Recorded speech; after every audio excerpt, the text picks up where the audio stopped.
Office से तो time पे निकल गई थी हम ना, उसे अब तक तो यहाँ पहुंच जाना चाहिए था। कहीं रास्ते में उसे जाना तो नहीं था? नहीं अंकल, कुछ जिक्र तो नहीं किया उसने। तुम्हें किसी काबिल समझेगी तो तुमसे जिक्र करेगी ना। वो तो अपनी मर्जी की मालिक है, जो चीज चाहता है करती है। कौन रोक सकता है उसे? Humayun, is everything okay? तुम मुझे परेशान लग रहे हो। परेशान हूँ बाबा, और बहुत ज्यादा परेशान हूँ, लेकिन आप सबसे कहने का कोई फायदा नहीं है, क्योंकि आप सबको भी शायद मैं ही हमना का दुश्मन लगता हूँ। इसलिए मेरा खामोश रहना ही बेहतर है। भाई आप क्या कह रहे हैं? तुम जानते हो हमना कहाँ है इस वक्त? जानते हो तुम? पुलिस स्टेशन में है इस वक्त। और वहां क्यों गई है कोई नहीं जानता। उसके दिमाग में क्या चल रहा है किसी को नहीं पता। पिछले दिनों में क्या कुछ नहीं हुआ, लेकिन उसे कोई फर्क नहीं पड़ा। और फर्क भी क्यों पड़ेगा? वो जो भी करे, उसका शौहर उसके साथ है, आप उसके साथ हैं।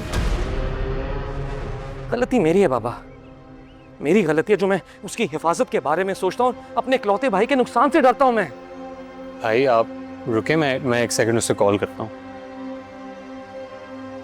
हेलो, अस्सलाम वालेकुम। मामा, डैड, तो पुलिस स्टेशन क्यों गई थी? किसने बताया आपको? अगर तुम्हें कोई इशू था तो हमें बताती। खुद अकेले जाके पुलिस वालों से इंटरेक्ट करने की क्या जरूरत थी तुम्हें? चिल्लाने की जरूरत नहीं है, मुझ पे आराम से बात करें। देखो बेटा, तुम पहले भी ये गलती कर चुकी हो और नुकसान उठा चुकी हो। ना मैं पहले कोई गलती कर रही थी और ना आप कर रही हूँ। मैं पुलिस स्टेशन अपनी एक दोस्त की मदद करने के लिए गई थी। किस केस में पूछ सकते हैं हम? Domestic violence. उसका शौहर उस पर हाथ उठाता है, इसलिए गई थी वहां पे।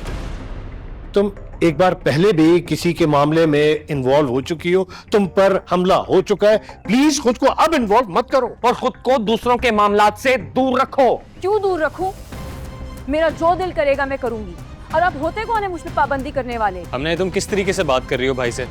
तुम्हें मेरा तरीका दिखाई दे रहा है? अपने भाई का तरीका नहीं? हमने, मैंने इसलिए भाई के अगेंस्ट जाके तुम्हारा साथ नहीं दिया था कि तुम अपनी मनमानी करो इस तरीके से। Rahim, seriously? Do not disappoint me again. Rahim, listen to me.